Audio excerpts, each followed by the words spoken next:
Good morning, good evening and good afternoon to all of you. कैसे हैं आप लोग? होप सो आप लोग बहुत बढ़िया होंगे। वॉइस का सीरीज चल रहा था ना जी, वॉइस का सीरीज चल रहा था। वॉइस में आप लोगों को इंट्रोगेटिव सेंटेंस बताया था मैंने, और इंट्रोगेटिव में दो चीज़ का मैंने छोड़ दिया था।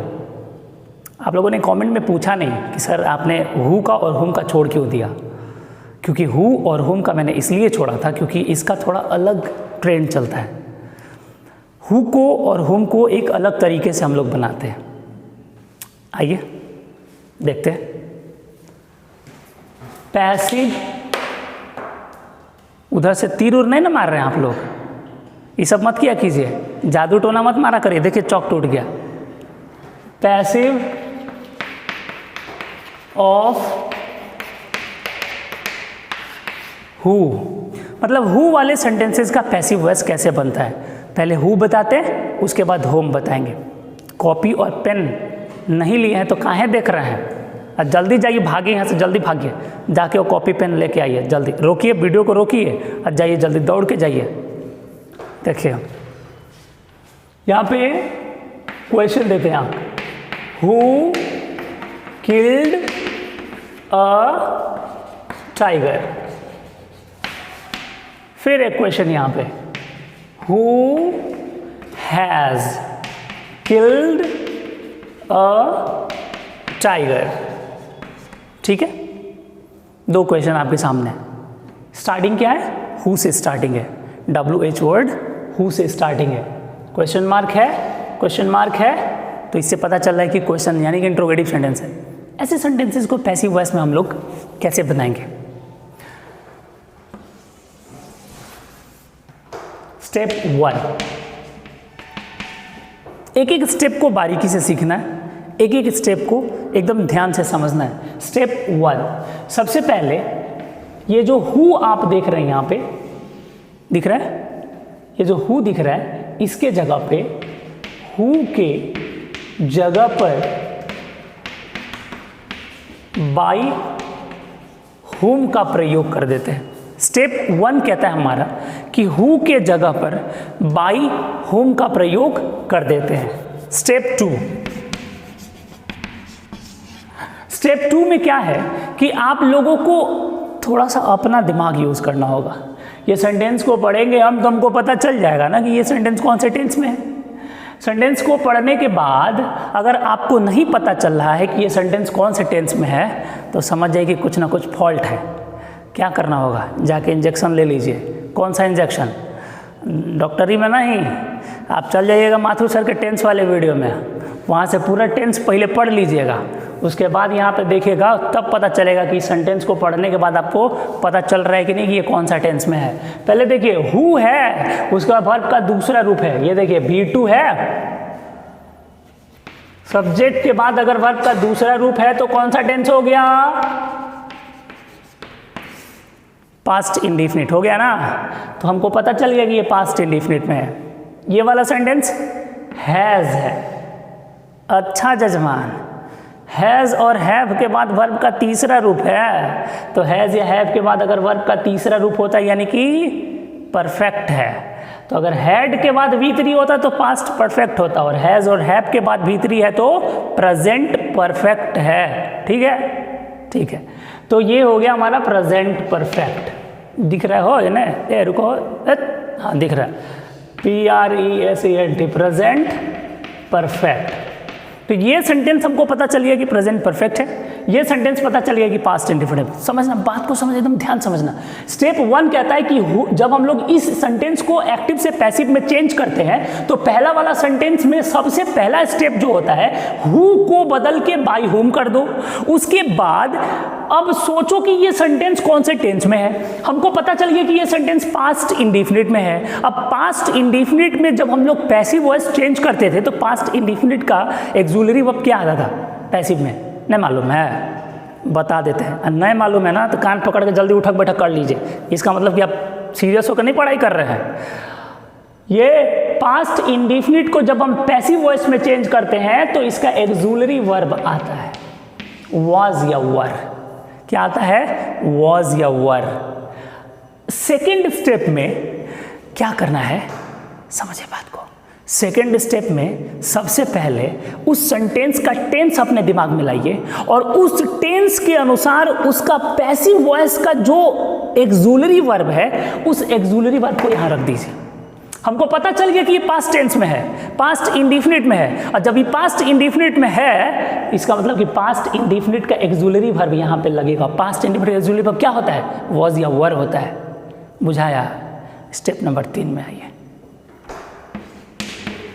स्टेप नंबर 3, जब वॉज या वर हम लोग लगाते हैं तो उसके बाद पैसिव वॉइस में वर्ब का तीसरा रूप का प्रयोग किया जाता है। मेन वर्ब जो होता है, जैसे यहाँ पे किल्ड है, यहाँ पे किल्ड है, यही ना मेन वर्ब है, तो इसका V3 का प्रयोग हम लोग करते हैं एक्सुलरी वर्ब के बाद।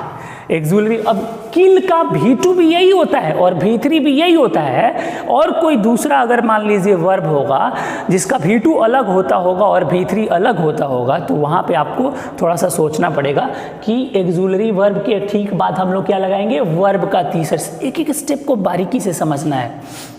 कौन फोन कर दिया है? रुकिए रुकिए, काट लेने दीजिए, बहुत बदमाशियों करता है बच्चा लोग। स्टेप 3, स्टेप 4, आइए देखते हैं स्टेप 4 क्या कहता है। स्टेप 4 कहता है कि इसके बाद अब क्या करेंगे? अब इसके बाद हु को हमने बाय हुम में चेंज कर दिया, इसका हमारा एक्सुलरी वर्ब वाज ले लिया, तो बाय हुम वाज। अब इसके बाद हम लोग वर्ब का थर्ड फॉर्म हमने यूज किया। ये वर्ब का थर्ड फॉर्म क्या था? किल्ड। लेकिन आपको एक छोटा सा यहाँ पे इंप्रूवमेंट करना है। क्या इंप्रूवमेंट करना है? कि इन दोनों के बीच में, समझिएगा बात को, एक्सुलरी वर्ब और V3 के बीच में ये जो आप ऑब्जेक्ट देख रहे हैं, इस ऑब्जेक्ट को सब्जेक्ट के रूप में बदल के डालना होगा। एक्सुलरी वर्ब वाज या वर, उसके बाद वर्ब का तीसरा रूप, और इन दोनों के बीच में सब्जेक्ट को डाल देना होगा। अब हु के जगह बाय हुम हो गया, बाय हुम के बाद वाज का प्रयोग किया, और वाज के बाद V3 के बीच में क्या डालेंगे? ये जो ऑब्जेक्ट है, तो by whom was a tiger, उसके बाद वर्ब का तीसरा रूप किल्ड, उसके बाद क्वेश्चन मार्क। हो गया, बन गया, बन गया। आइए देखते हैं कि तो आगे देखते हैं इसमें क्या करेंगे हम लोग। स्टेप 4 में हम लोग फिर फाइनली क्वेश्चन मार्क कर देंगे, क्योंकि क्वेश्चन इंट्रोगेटिव सेंटेंस है ना, तो क्वेश्चन मार्क तो होना। एक्टिव वॉइस में क्वेश्चन मार्क होगा तो पैसिव वॉइस में भी क्वेश्चन मार्क होगा, ठीक है। तो यहाँ पे क्वेश्चन मार्क हो जाएगा। अब हम लोग क्या करेंगे? अब हम लोग इसी नियम के आधार पे हम लोग इसको चेंज करेंगे, ठीक है ना। एक जगह पे आपको प्रॉब्लम होगा, अभी नहीं बताएंगे। यहाँ पे इस सेकंड वाले क्वेश्चन को मैं जानबूझ करके 2 टाइप का क्वेश्चन दिया है। एक में मैंने नहीं दिया है यहाँ एक्सुलरी वर्ब, एक में दिया है जानबूझ करके। इसको जब हम बनाएंगे तो आप लोगों को थोड़ा सा प्रॉब्लम होगा। अभी लग रहा होगा कि प्रॉब्लम है, लेकिन जब बनाएंगे तो प्रॉब्लम खत्म हो जाएगा। आप देखिएगा कैसे। देखिए इसको मिटा रहे हैं, रुकिए, भागिएगा मत, रुकिए। अरे हाय, उठ गया, बैठो बैठो।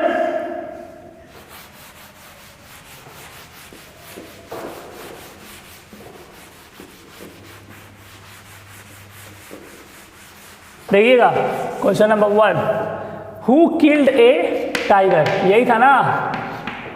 हु के जगह क्या होना था? By whom. इसके बाद क्या लगाना था? एक्सुलरी वर्ब लगाना था। एक्सुलरी वर्ब लगा दिए, या तो वाज या तो वर। इसके बाद वर्ब का तीसरा रूप V3 KI, दिख रहा हो, दिख रहा है, किल्ड, ठीक है। रेड से नहीं दिख रहा है, प्रॉब्लम हो रहा है रेड से।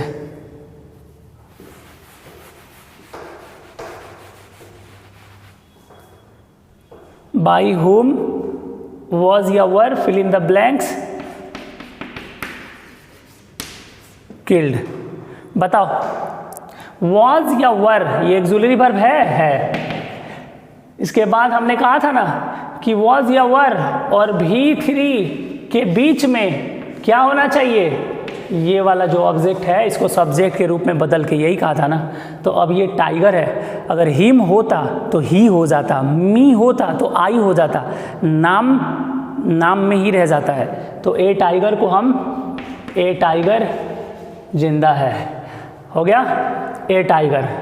अब बाघवा कब है हो, बाघवा तो एक के है, यहाँ ए टाइगर है ना, तो बाघ तो एक है, एक के लिए वॉज कि वर, एक के लिए वॉज, एक से ज़्यादा होता तो वर होता, तो इसलिए यहाँ पे नियम के अनुसार क्या होना चाहिए, वॉज होना चाहिए, वर नहीं होना चाहिए। बन गया। बाई हुम वॉज ए टाइगर किल्ड, कोई शक होगा सेकंड वाला जब बनाएंगे तब देखिएगा कैसे। सेकंड वाला क्वेश्चन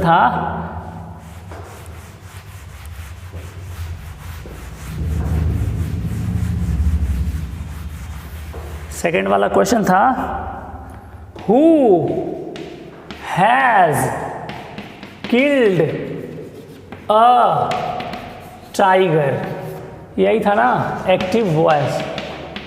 ए भी के मतलब एक्सुलरी वर्ब मत समझ लीजिएगा, ए भी का मतलब एक्टिव वॉइस है, अब पी भी मैंने पैसिव वॉइस। अब देखिए नियम के अनुसार हु को बोलिएगा आज में चेंज करें, बाई होम, हो गया।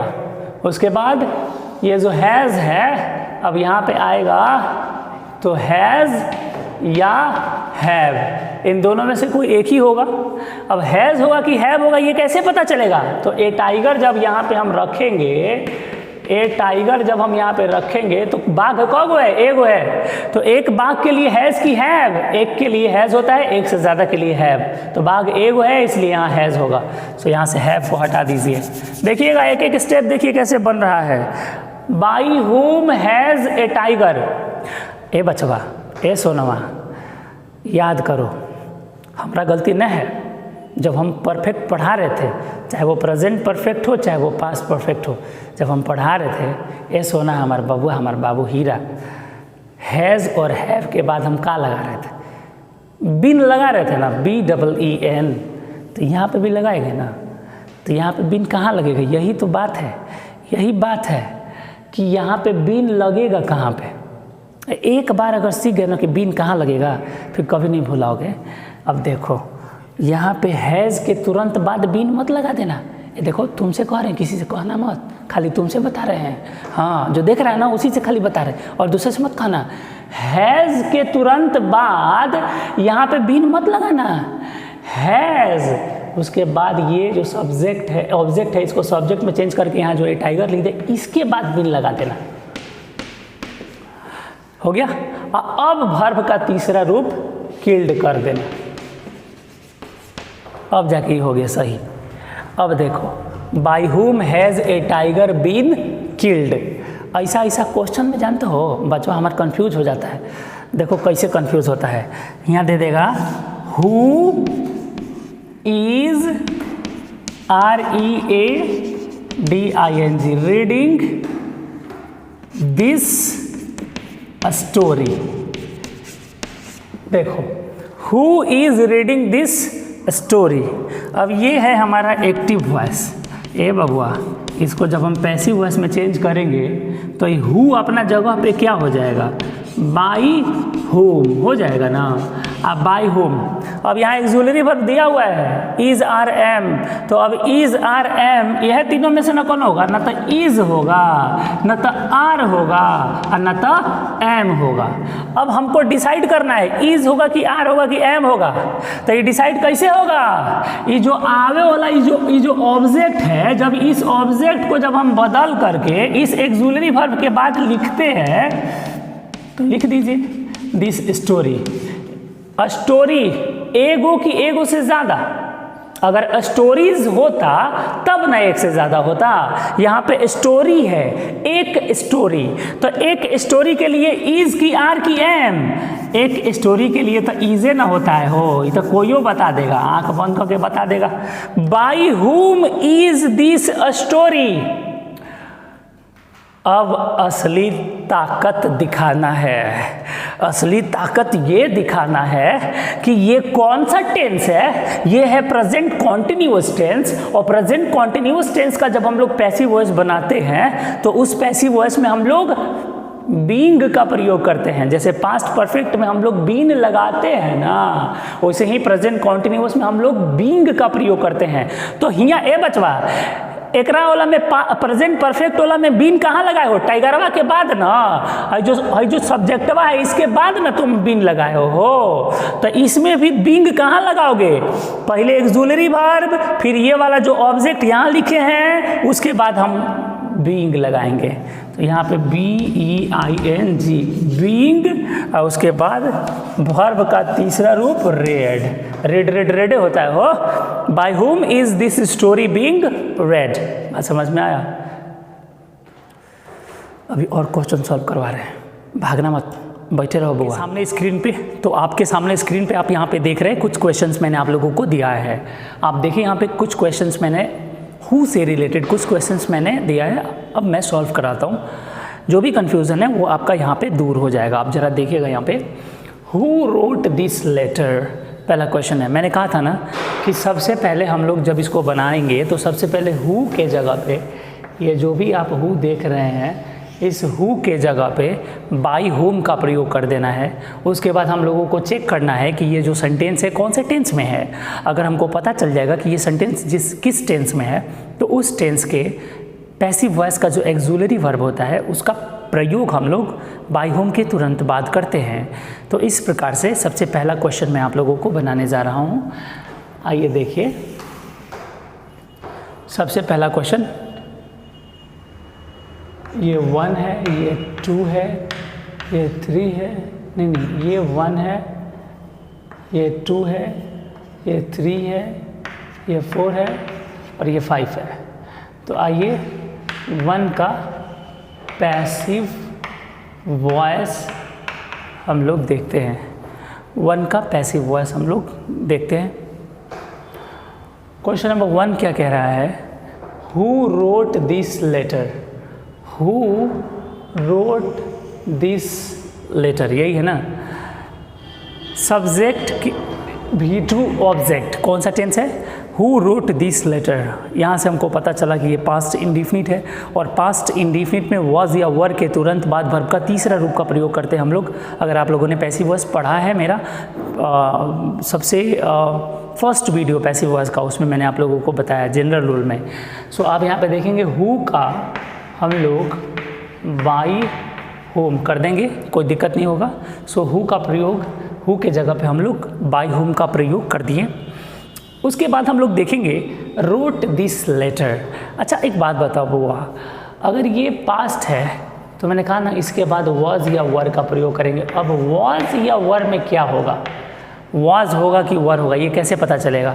ये जो ऑब्जेक्ट है, इस ऑब्जेक्ट को जब हम लोग बदल के सब्जेक्ट के रूप में यहाँ पे लिखेंगे दिस लेटर, तो इसके अनुसार हमारा यहाँ का वॉज या वर चूज करेंगे। एक एक चीज़ को बारीकी से समझिएगा।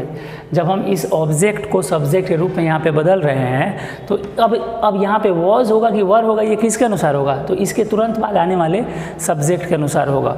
सो यहाँ पे दिस लेटर मतलब यह लेटर, यह लेटर का मतलब यह एक लेटर, एक पत्र के बारे में बात हो रहा है। सिंगुलर है तो सिंगुलर के साथ सिंगुलर का प्रयोग करेंगे, तो वॉज का प्रयोग यहाँ पे करेंगे, वर का प्रयोग हम लोग यहाँ पे नहीं करेंगे।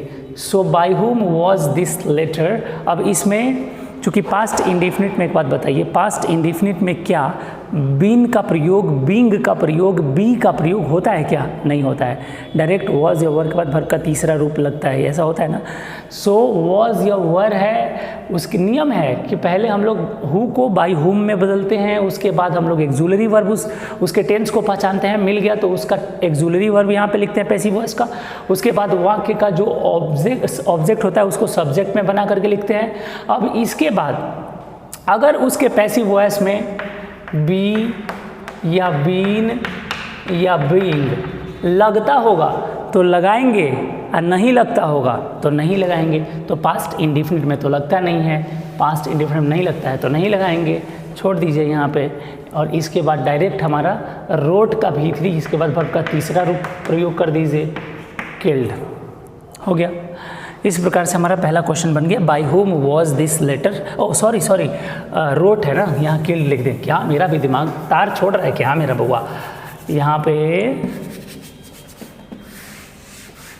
रोट है तो रोट का हमारा WRITE RITEN, रिटेन हो जाएगा। इस प्रकार से ये जो है वो हमारा पहला क्वेश्चन कंप्लीट हो गया। Question number 2, who is writing this letter. अब ये है प्रेजेंट कॉन्टिन्यूअस, और एक बात याद रखिए, प्रेजेंट कैसे पता चला हमको प्रेजेंट कॉन्टिन्यूअस है, इज आर एम के बाद वर्ब का चौथा रूप है तो पता चल गया प्रेजेंट कॉन्टिन्यूअस है। तो प्रेजेंट पता चल गया कि ये प्रेजेंट कॉन्टिन्यूअस है। तो प्रेजेंट कॉन्टिन्यूअस का जब हम लोग पैसिव वॉइस बनाते हैं तो उस पैसिव वॉइस में क्या होता है, बीइंग का प्रयोग होता है कि नहीं होता है। तो उस पैसिव वॉइस में हम लोग बीइंग का प्रयोग करते हैं। तो अब इसमें बीइंग कहाँ आएगा, एक्सुलरी वर्ब लिखेंगे, उसके बाद जो हमारा ऑब्जेक्ट है उसको सब्जेक्ट बना के लिखेंगे, तब हम यहाँ पे आ रहा था ना, तो अब उसको बनाइए हु के जगह पे। क्वेश्चन नंबर 2 का पैसिव वॉइस, हु के जगह पे बाई हुम का प्रयोग हमने कर दिया। चलो जी, हु के जगह पे हमने बाई हुम का प्रयोग कर दिया। अब बताओ, अब यहाँ पे एक्सुलरी वर्ब दिख रहा है, इज आर एम है, तो उसके अनुसार हम लोग यहाँ पे या तो इज़ होगा, या तो आर होगा, या तो एम होगा। अब ये इज़ आर एम में से क्या होगा, कौन बताएगा हमको।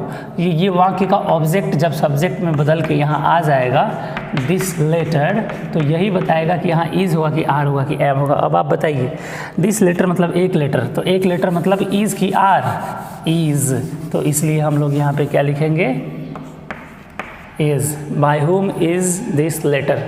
अब इसके बाद डायरेक्ट हम लोग वर्ब का तीसरा रूप लिख दें कि इसमें बीइंग वगैरह लगेगा, तो चूंकि प्रेजेंट कॉन्टिन्यूअस है इसमें बीइंग लगना ज़रूरी होता है, तो इसलिए अब यहाँ पे बीइंग का प्रयोग करेंगे। मैंने कहा था ना, तीन ही चीज़ होता है, या तो बी, या तो बीइंग, या तो बीन। वो कहाँ आएगा, तो एक्सुलरी वर्ब, उसके बाद वाक्य का जो सब ऑब्जेक्ट है वो सब्जेक्ट बन जाएगा। उसके बाद अगर बी बीन और बीइंग लगना होगा तो यहाँ लगाएंगे, नहीं लगना होगा तो नहीं लगाएंगे। जैसे किसमें नहीं लगता है, प्रेजेंट कॉन्टिन्यूअस में नहीं लगता है, और प्रेजेंट इंडिफिनिट में नहीं लगता है, और पास्ट इंडिफिनिट में नहीं लगता है। तो प्रेजेंट इंडिफिनिट और पास्ट इंडिफिनिट को छोड़ दिया जाए तो बाकी में कुछ ना कुछ लगता ही है। तो यहाँ दिस लेटर बीइंग, अब यहाँ पे हो जाएगा WRITEN, रिटन। आप देख रहे हैं यहाँ पे, so by whom is this letter being written. अब यहाँ पे हु विल राइट दिस, यहाँ देखिए हु विल, ये हो गया फ्यूचर इंडिफिनिट। सो तीसरा नंबर देखिएगा, तीसरा का पैसिव वॉइस बना रहे हैं, आप देखिएगा। अब हु है तो हु के जगह पे क्या करेंगे, बाई होम कर दिए। अब यहाँ शैल और विल एक्सुलरी वर्ब है, तो यहाँ पे चलिए विल कर दिए। अब ये वाक्य का जो ऑब्जेक्ट है उसको हमको सब्जेक्ट बना के लिख देना है, तो ये हो गया हमारा दिस लेटर हो गया।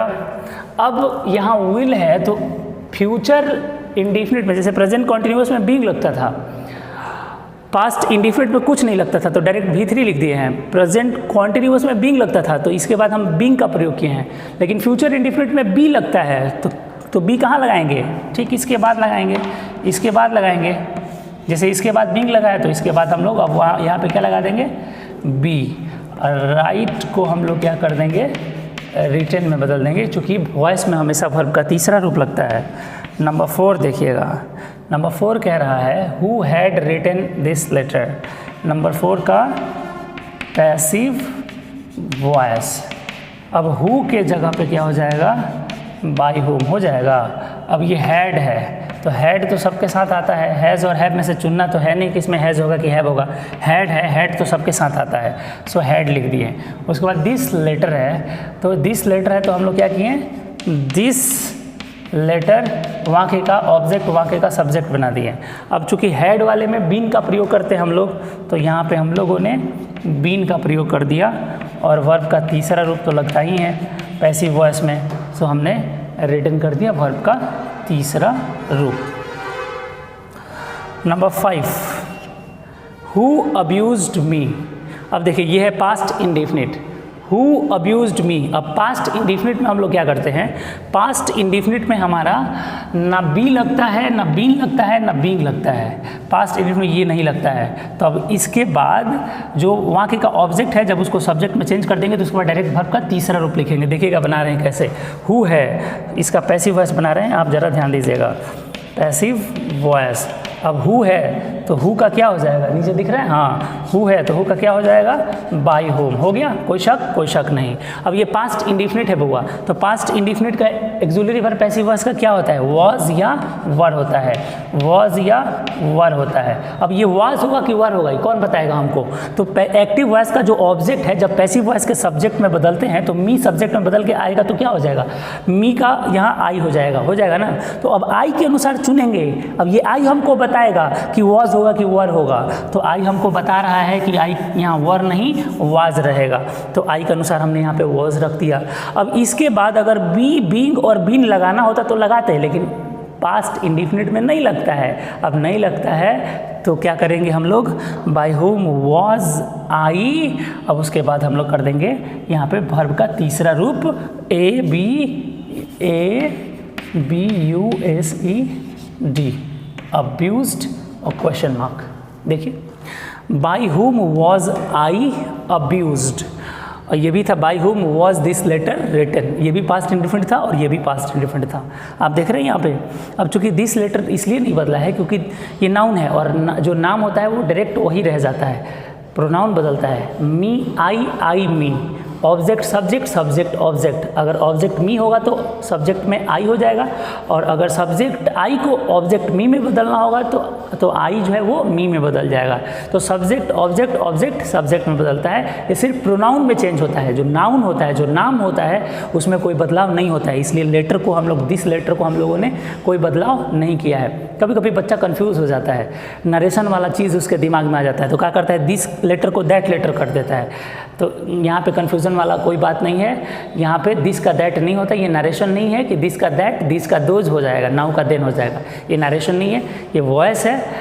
आप ध्यान रखिएगा, जो हमारा पिछले वाला वीडियो आप लोगों ने नहीं देखा होगा तो जल्दी से जल्दी आप नीचे डिस्क्रिप्शन बॉक्स में फर्स्ट सबसे पहला वाला वॉइस का लिंक दिए हुए हैं, आप उसको देखिए। जनरल रूल उसमें मैंने पूरा बताया है, पूरा जनरल रूल मैंने बता दिया है कि जनरल रूल में क्या कैसे बदलता है, तो उसको देख लीजिएगा, आप लोगों को क्लियर हो जाएगा। ये था हु से रिलेटेड क्वेश्चन।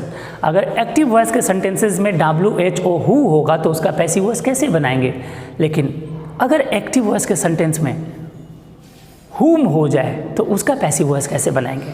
ये तो एक्टिव वॉइस के सेंटेंसेस में हु था तो उसका पैसिव वॉइस हुम से बना रहे थे, लेकिन अगर एक्टिव वॉइस के सेंटेंसेस में ही हुम हो जाए तो उसका पैसिव वॉइस कैसे बनाएंगे।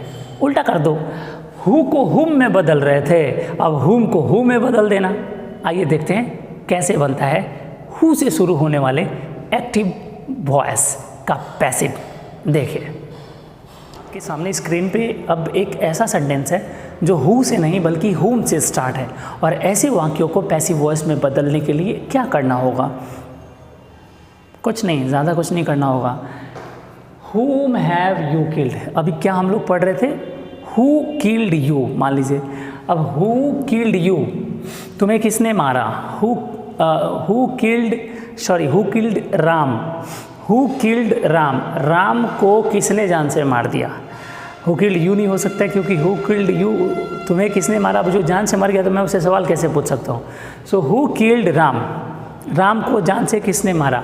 आप यहाँ पे देख रहे हैं Whom have you killed।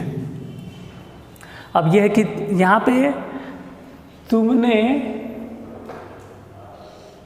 किसको जान से मार दिया है, तुमने, इसका मतलब हुआ तुमने किसको जान से मार दिया। Who killed Shyam, who killed Shyam का मतलब होगा श्याम को किसने जान से मार दिया।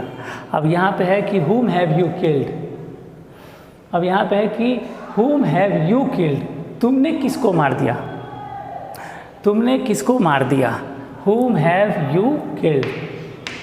अब whom से शुरू होने वाले सेंटेंसेस को अगर हम लोग बनाते हैं, जैसे मान लीजिए who killed him, अगर इसको बनाते थे हम लोग तो who को क्या करते थे, by whom करते थे।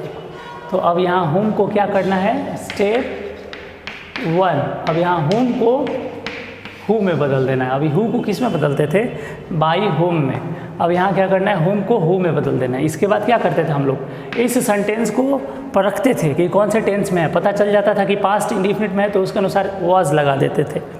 उसके बाद ये हिम जो ऑब्जेक्ट होता था इसको ही में कर देते थे, और उसके बाद ये वर्ब का तीसरा रूप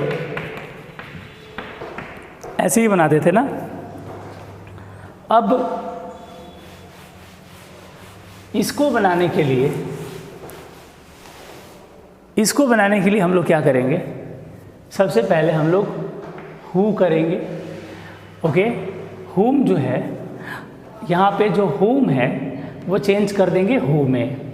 उसके बाद प्लस जो वाक्य का एक्सुलरी वर्ब है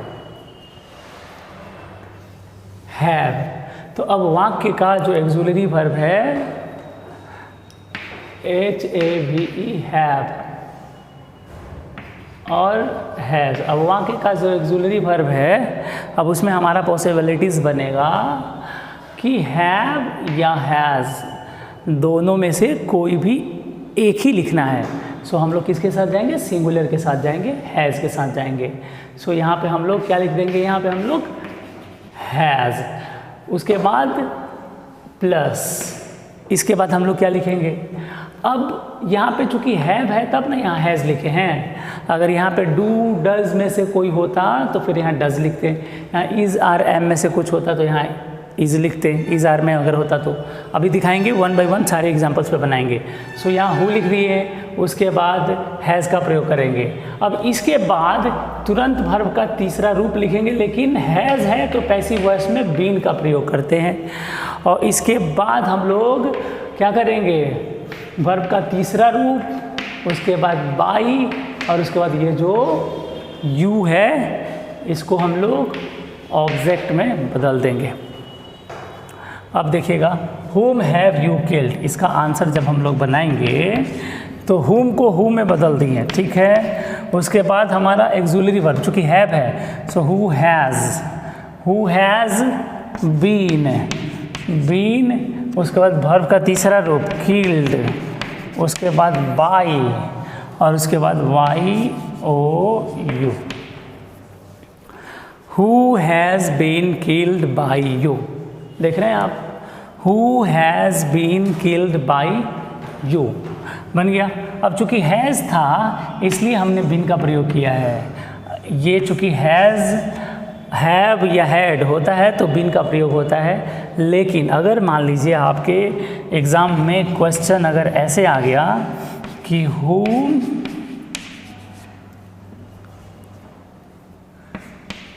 is she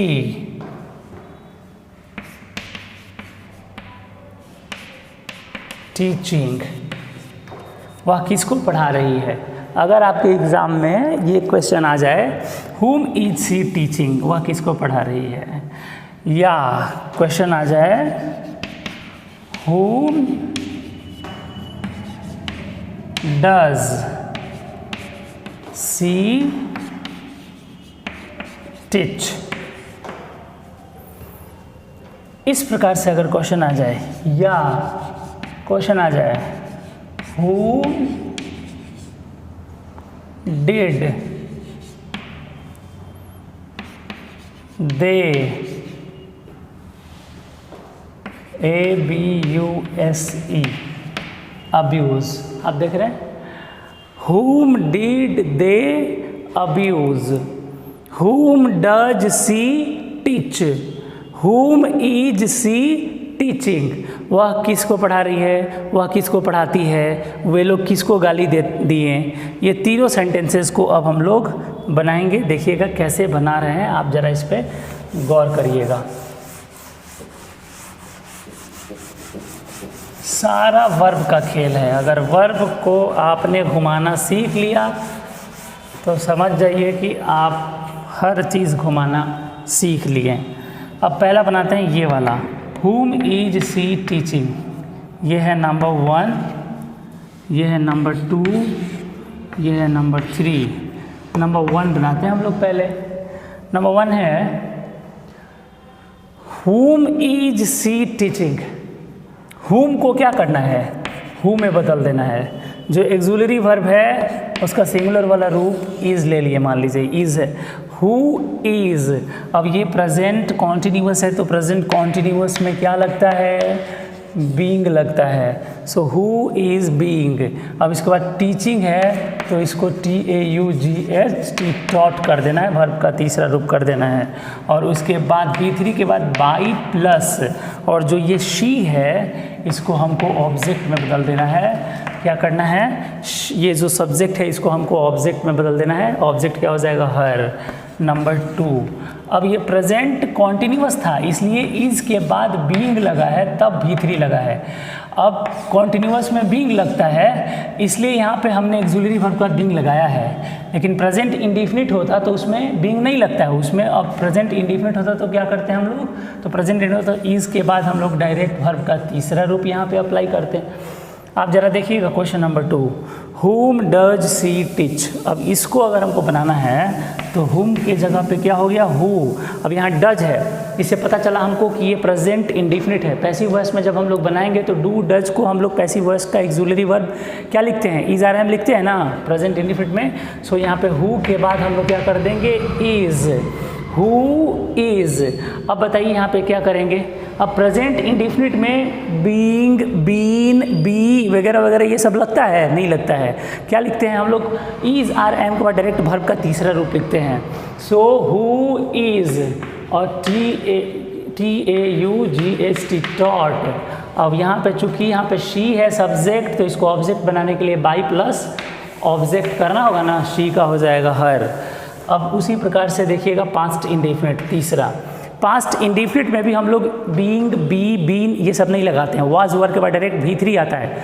नहीं अगर दिक्कत हो रहा होगा तो आप डिस्क्रिप्शन में देख लीजिएगा, जाइएगा डिस्क्रिप्शन में मैंने लिंक डाल दिया है हमारा जो पिछला वाला वीडियो था पैसिव वॉइस का जो फर्स्ट वीडियो जिसमें मैंने बताया है कि कौन से टेंस में क्या लगता है। सो उसको बढ़िया से आप लोग पढ़ लीजिएगा।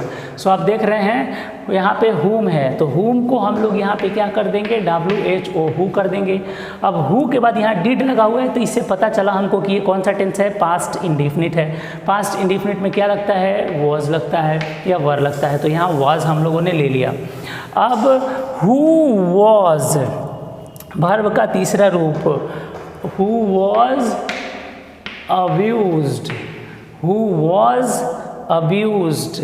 अब यहाँ पे बीइंग, बी वगैरह नहीं लगता है चूँकि ये पास्ट इंडिफिनिट है तो उसमें क्या करेंगे, बाई डायरेक्ट करेंगे। बाई दे का क्या हो जाएगा, देम। ये जो दे सब्जेक्ट यहाँ पे सब्जेक्ट है, दे जो सब्जेक्ट है इसको हमने क्या कर दिया, यहाँ देम कर दिया। whom did they abuse, उन लोगों ने किसको गाली दिया। और यहाँ पे हो गया कि who was abused by them, उन लोगों, who was abused कौन गाली दिया गया उन लोगों के द्वारा। तो बात एक ही है, हम लोग whom को यहाँ who चेंज कर दिए, इस टेंस के अनुसार हमने यहाँ उसका एक्सुलरी वर्ब ले लिया।